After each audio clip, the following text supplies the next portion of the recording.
Hello दोस्तों, आप सबका स्वागत है हमारे चैनल वैल्यू इन्वेस्टिंग मंत्रा। मेरा नाम है शशांक रस्तोगी। मैं एक एनएसएम सर्टिफाइड रिसर्च एनालिस्ट हूँ। दोस्तों इससे पहले कि हम आज की वीडियो में आगे बढ़े, मैं चाहूँगा कि आप मेरे चैनल को सब्सक्राइब करें और बेल बटन को हिट करें, जिससे मेरे आने वाले वीडियोस की रेगुलर अपडेट आपको मिलती रहे। इसके अलावा दोस्तों एक स्टैंडर्ड डिस्क्लेमर कि जो भी स्टॉक्स के बारे में हम डिस्कस करते हैं वो मैं मेरा खुद का पर्सनल इन्वेस्टमेंट उन स्टॉक्स में हो सकता है, और आप किसी भी तरीके की इन्वेस्टमेंट अपने फाइनेंशियल एडवाइजर से बात करके ही कीजिएगा। दोस्तों आज हम बात करने वाले हैं इंटेंस टेक्नोलॉजीज लिमिटेड के बारे में। दोस्तों ये कंपनी एक आईटी कंपनी है, और इससे पहले कि दोस्तों हम इस कंपनी के बारे में डिटेल बात करें, मैं चाहूँगा कि आप जानने की कोशिश करें कि ये किस रिलेटेड टेक्नोलॉजी में काम करती है। दोस्तों ये ऑर्गेनाइजेशन बेसिकली एक तरीके के आप कह सकते हैं एआई सॉफ्टवेयर्स यानी प्रोडक्ट सिस्टम में इन्वॉल्व है, जो कि क्लाउड बेस्ड होता है। और अगर हम इसके प्रोडक्ट्स एंड सर्विसेज के बारे में बात करें तो यूनिसर्व एनएक्सटी मार्केटिंग कम्युनिकेशन हब के नाम से इनका एक सॉफ्टवेयर है, जो कि बेसिकली बैंकिंग और आपके इंश्योरेंस सॉफ्टवेयर्स में इंक्लूड होता है। और ये बेसिकली डेटा मैनेजमेंट सिस्टम से रिलेटेड होता है, कस्टमर रिलेशनशिप से रिलेटेड होता है, और ऑटोमेशन प्रोसेसेस रहते हैं। दोस्तों इसमें 50% से ज़्यादा कंपनी का मार्केट शेयर है। इसमें जो भी प्रोमिनेंट प्लेयर्स हैं इंश्योरेंस के, बैंकिंग के, वो इसके सॉफ्टवेयर को यूज़ कर रहे हैं। इसके अलावा इनका AI enabled data management system है। लो कोड प्लेटफॉर्म डेटा सर्विसेज में ये ऑर्गेनाइजेशन है, और टैलेंट एज ए सर्विसेज में ये ऑर्गेनाइजेशन काम करती है। मैनेज सर्विसेज में भी ये कंपनी काम करती है। अगर हम इस कंपनी के बिजनेस पोर्टफोलियो की बात करें तो ये कंपनी यूएसए, लैटिन अमेरिका और यूरोप और एशिया पैसिफिक रीजन में काम करती है, और इसके sales offices Singapore, UAE, USA और यूके में है। दोस्तों अगर हम इंडस्ट्रीज की बात करें तो जैसा कि मैंने आपको बताया कि media, banking, insurance, government, energy, और इसके अलावा अगर हम प्रोमिनेंट प्लेयर्स की बात करें जो कि इसके कस्टमर्स हैं, वो Reliance Jio, Airtel, HDFC bank, ICICI Prudential और आईबीएम, इन्फोसिस, टीसीएस, विप्रो भी इसके पार्टनर्स हैं। अगर हम दोस्तों क्लाउड बेसिस पे बात करें तो अजूर, माइक्रोसॉफ्ट अजूर और एडब्ल्यूएस यानी अमेजन वेब सर्विसेज से भी इनका टाई अप है। दोस्तों अगर हम इसके मैनेजमेंट के बारे में बात करें तो मिस्टर सी के शास्त्री जी जो हैं उन्होंने ऑर्गेनाइजेशन फाउंड करी है, और इनका काफ़ी वास्ट एक्सपीरियंस है इस पर्टिकुलर फील्ड में। इसके अलावा मिस्टर जयंत द्वारकानाथ जो हैं वो इस कंपनी के होल टाइम डायरेक्टर हैं। ये बैचलर ऑफ इंजीनियर है और एमबीए उस्मानिया यूनिवर्सिटी से। और अनीशा शास्त्री जी जो कि सी के शास्त्री जी की बेटी हैं, वो भी इस कंपनी में होल टाइम डायरेक्टर हैं। उन्होंने यूएसए से एमबीए किया हुआ है, बेप्सन कॉलेज से। और इसके अलावा ये काफ़ी एसएमईज और स्टार्टअप्स में काम कर चुकी हैं। इनका काफ़ी डाइवर्सिफाइड एक्सपीरियंस है। इसके अलावा कंपनी में 5 इंडिपेंडेंट डायरेक्टर्स हैं। Mr Tilakam Sujan, Mrs V Sada Devi, Mr Pawan Kumar Pulavarthi, Mr Shyam Sundar Malik Vadlamani, और मिस्टर कंडुकुरी शिवल शंकर राव। दोस्तों हम जानने की कोशिश करते हैं कि डेटा मैनेजमेंट सर्विसेज का मार्केट साइज क्या है। तो उसके लिए हम चलते हैं सीधे कंपनी के मैनेजमेंट डिस्कशन वाले पेज पे, जो कि उनकी एनुअल रिपोर्ट में है 2022-23 की। तो चलिए वहाँ देखते हैं जी। तो दोस्तों जैसे मैंने आपको बताया कि global data analytics market size जो है वो भी $30 बिलियन का है 2022 में। और ये एक्सपेक्टेड है कि लगभग 10 टाइम्स से भी ज़्यादा हो जाएगा 2032 तक, at a projected CAGR of 30%। यानी दोस्तों जो जो बेसिकली मार्केट साइज है वो लगभग हम 10 टाइम्स की बात कर रहे हैं ग्लोबली। तो आप समझ सकते हैं कि काफ़ी एक्सपोनेंशियल ग्रोथ इस पर्टिकुलर सेगमेंट में आने वाली है। जो फ्रंट लाइन जो जॉब्स हैं वो सारी कम होके अब एआई के थ्रू ही होंगी, और जो कंपनी इसमें सॉफ्टवेयर में लीड लेंगी डेफिनेटली उनका मार्केट शेयर आने वाले समय में बढ़ेगा। और इंटेस टेक्नोलॉजी ऐसी ही एक अनएक्सप्लोर्ड कंपनी है। बहुत ज़्यादा इसका डिस्कशन नहीं होता है, लेकिन कंपनी ने काफ़ी कम टाइम में अपनी पहचान बना ली है, और लगभग 20 साल का कंपनी का एक्सपीरियंस है इस पर्टिकुलर फील्ड में। और काफ़ी काफ़ी डाइवर्सिफाइड उन लोगों ने अपने सॉफ्टवेयर भी लॉन्च कर दिए हैं। कंपनी मेजरली टेलीकॉम, बैंकिंग और इंश्योरेंस सेक्टर में काम करती है। और काफ़ी बड़े और इस्टेब्लिश्ड प्लेयर्स के साथ काम कर रही है। तो जैसे मैंने कहा कि जैसे जैसे एआई का एडवेंट बढ़ता जाएगा, वैसे ही डे टू डे लाइफ में जो ऑटोमेशन प्रोसेसेस हैं वो ये ऑर्गेनाइजेशन मैनेज करेगी, जिससे कि इनका मार्केट शेयर बढ़ता जाएगा और इनका बिजनेस बढ़ेगा। अगर हम कुछ डेटास की बात करें तो ये एक्सपेक्टेड है कि एआई का जो सॉफ्टवेयर मार्केट है वो लगभग $800 बिलियन का हो जाएगा 2025 तक एट अ कैगर ऑफ 18.5%। और इसके अलावा अगर हम पर्टिकुलरली एआई सेंट्रिक पार्ट की बात करें तो वो लगभग $193 बिलियन का हो जाएगा एट अ कैगर ऑफ 31%। यानी काफ़ी फास्ट और काफ़ी एजाइल ग्रोथ रहेगा इसमें। अगर हम ऑर्गेनाइजेशन की बात करें तो कंपनी ने एक अपना प्रोजेक्ट लॉन्च किया है जो कि 3 साल का प्रोजेक्ट है, जिसको कहते हैं प्रोजेक्ट बटरफ्लाई। तो जैसे कि आपने बटरफ्लाई का जो लाइफ प्रोसेस रहता है उसमें पहले पुपा बनता है और उसके बाद में बटरफ्लाई बनती है, उसी तरीके से कंपनी अपने को ट्रांसफॉर्म करेगी एआई टेक्नोलॉजीज में और ज़्यादा से ज़्यादा अपने अपने जो प्रोसेसेस हैं और कॉस्ट एफिशिएंसी के थ्रू ऐसे सॉफ्टवेयर्स लेके आएगी जो कि एआई टेक्नोलॉजी से रिलेटेड होंगे और कंपनी को काफ़ी अच्छे तरीके से मार्केट में स्टैब्लिश कर सके। अम, दोस्तों अगर हम कंपनी की मैं कंपनी के अगर हम फोकस एरियाज के बारे में बात करें तो वो एआई, क्लाउड, बिग डेटा और इसके अलावा इनका मार्केट शेयर को ये ग्रो करने की कोशिश करेंगे और कॉम्प्रिहेंसिव डिजिटल कस्टमर एंगेजमेंट देने की कोशिश करेंगे अपने कस्टमर को। लीडरशिप टीम पे कंपनी कंटिन्यूसली काम करने को बोल रही है। अगर हम कंपनी की स्ट्रेंथ की बात करें तो कंपनी की काफ़ी स्ट्रॉन्ग प्रेजेंस है US, Latin American, European market में और एशिया पैसिफिक रीजन में। अगर हम कंपनी की परमानेंट मैन पावर की बात करें तो लगभग 696 के करीब कंपनी की मैन पावर है।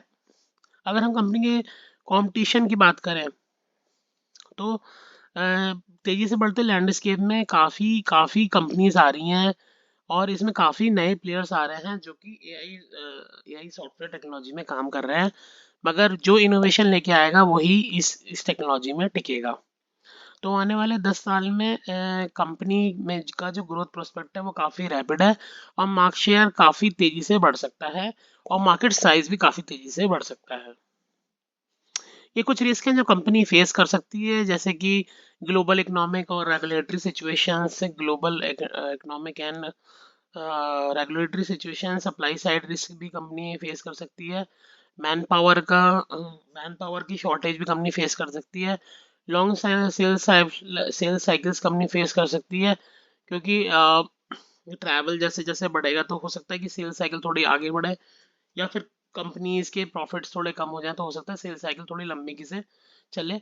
डिपेंडेंस ऑन बिजनेस पार्टनर, जैसा बिजनेस पार्टनर का अगर कंपनी को कॉपरेशन होगा उसी के अकॉर्डिंग कंपनी काम कर पाएगी, क्योंकि कंपनी भी AWS और अजूर पे डिपेंडेंट है, तो जैसा उनका सपोर्ट रहेगा उस पर कंपनी डिपेंड है।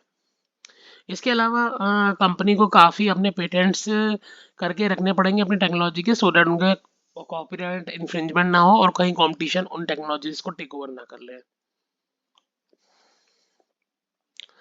ये company in basically in technologies पे काम कर रही है, जो कि cloud, SaaS, CCM on cloud, business development, sales and technology, new digital experiences, work with system integrators and partners, the company industry led IP solution, और इन पे कंपनी रेगुलर काम कर रही है।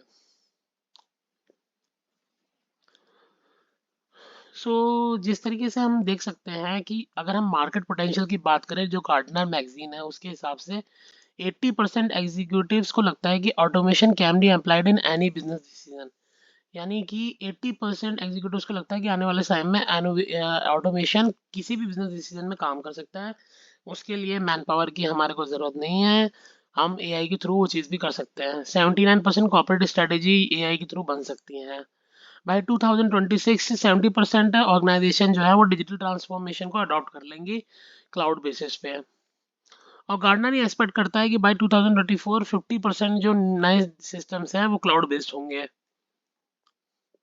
और जो डेटा मैनेजमेंट सॉफ्टवेयर हैं उनका मार्केट शेयर बढ़ के 8% से बढ़ के लगभग $10.44 बिलियन हो जाएगा।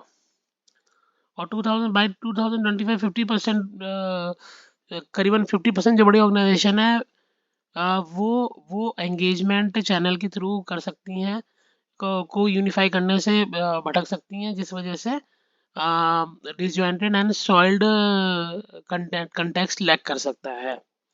सो दोस्तों, जैसा कि हम देख सकते हैं कि काफ़ी तेज़ी से लैंडस्केप चेंज हो रहा है, और इस वजह से जो एआई सॉफ्टवेयर कंपनीज लेके आ रही हैं उनमें ग्रोथ के चांसेस काफ़ी फास्ट हैं, तो उन्हीं में ये ऑर्गेनाइजेशन है।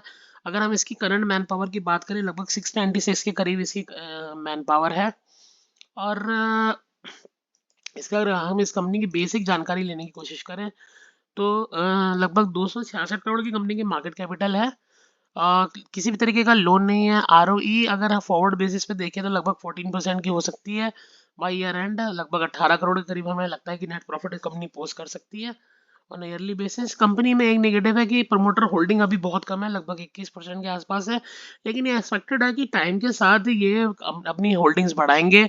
ये शायद बायबैक भी ला सकते हैं या ओपन ऑफर भी ला सकते हैं, ऐसा हमें लगता है, क्योंकि कंपनी को अपनी अपनी अपनी वैल्यूएशन बहुत सस्ती लगेगी definitely as the period progresses. EV to EBITDA basis पे भी company on a forward basis बहुत सस्ती है, लगभग 10 टाइम्स ही है। कंटिजेंट लायबिलिटी कंपनी में लगभग 4.5 करोड़ की है, बट उसके अगेंस्ट कंपनी पे 13.5 करोड़ के कैश भी पड़ा हुआ है। अगर हम कंपनी की सेल्स ग्रोथ की बात करें दोस्तों, तो कंपनी अच्छे पिछले 2-3 साल से कंपनी ने अच्छा ग्रो किया है, और ये एक्सपेक्टेड है कि जैसे लास्ट ईयर उन्होंने 91 करोड़ पे क्लोज किया है, तो इस बार ये एक्सपेक्टेड है लगभग 117 करोड़ के आसपास कंपनी क्लोज कर सकती है करंट फाइनेंशियल ईयर को। सो लगभग ये 20-30% के आसपास की इनकी टॉप लाइन ग्रोथ रहेगी, और लगभग अगर हम बॉटम लाइन की बात करें तो लगभग कह सकते हैं आपकी लगभग 31% के आसपास की बॉटम लाइन की ग्रोथ भी रह सकती है, ऐसा जिस तरीके के प्रॉफिट्स कंपनी के आ रहे हैं। अगर हमने हमने कंपनी के बेसिकली जो रिजल्ट अभी रिसेंटली आए हैं उन्हें भी एक्सप्लोर किया, तो दिसंबर क्वार्टर के, तो उसमें भी कंपनी की ठीक ठाक ग्रोथ रही है। However on on a sequential basis company की टॉप लाइन थोड़ी कम आई है। पिछली बार 33 करोड़ के आसपास थी, इस बार 27 करोड़ की आई है, लेकिन हमें ऐसा लगता है कि कंपनी ग्रोथ ट्रेजेक्टरी पे है, और कंपनी अपने मार्जिन्स को भी लगातार एनहांस कर रही है, which is a very good sign. लगभग 14-15% के करीब इसके मार्जिन्स थे, जो कि अभी लगभग 21% की ट्रेजेक्टरी पे आ चुके हैं। तो हमको ऐसा लगता है कि मार्जिन्स लगभग 21 से 25% की रेंज में रहना चाहिए आने वाले समय में। अगर हम कंपनी के कैश फ्लो के बारे में बात करें तो दोस्तों, कैश फ्लो जो अभी कंपनी का सितंबर बेसिस पे आया था, लगभग 20 करोड़ का आया था कैश फ्लो ऑपरेटिंग एक्टिविटी। और उसके अगेंस्ट जैसे कि मैं आपको दिखा देता हूँ फाइनेंशियल रिजल्ट्स जो हम लोगों ने देखे थे। अ, तो उसमें जो हमने सितंबर के देखे थे उसमें लगभग आपके 20 करोड़ के आसपास के कंपनी के कैश फ्रॉम ऑपरेटिंग एक्टिविटी आया था। तो और जो कंपनी के नेट प्रॉफिट आया वो लगभग 10 करोड़ का आया है उस पर्टिकुलर पीरियड में। तो डेट मीन्स कि काफ़ी लगभग देखिए, ये करीबन 8-8.5 करोड़ के करीब कंपनी के प्रॉफिट्स आए, और लगभग 20 करोड़ के करीब कंपनी के कैश फ्रॉम ऑपरेटिंग एक्टिविटी आई है। तो वो अभी हमें कॉन्फिडेंस मिलता है कि कंपनी अपने कैश को अच्छे से जनरेट कर रही है अपने बिजनेस के through, which is a very good sign. पहले ये निगेटिव में था। और एक जो बहुत ही हेल्दी साइन हमें लगा दोस्तों, वो ये था कि जो कंपनी अपनी जो शेयर होल्डिंग है वो धीरे धीरे बढ़ाने की कोशिश कर रही है। लगभग पहले ये 18% के आसपास थी, जो कि अब बढ़ के लगभग 20.71% आ गई है, जो कि हमें कॉन्फिडेंस देती है कि कंपनी का अपने बिजनेस में काफ़ी विश्वास है। और हमें ऐसा लगता है कि आने वाले टाइम में कंपनी इसको फर्दर एनहांस कर सकती है थ्रू ओपन ऑफर्स, या फिर कंपनी बायबैक्स भी कर सकती है। तो दोस्तों, ये एक छोटा सा वीडियो था, कैसा लगा आपको? और इसी तरीके के एक्साइटिंग वीडियोस के लिए आप बने रहें हमारे चैनल पे। चलिए फिर दोबारा मिलते हैं किसी और नए वीडियो के साथ। Thank you so much for watching.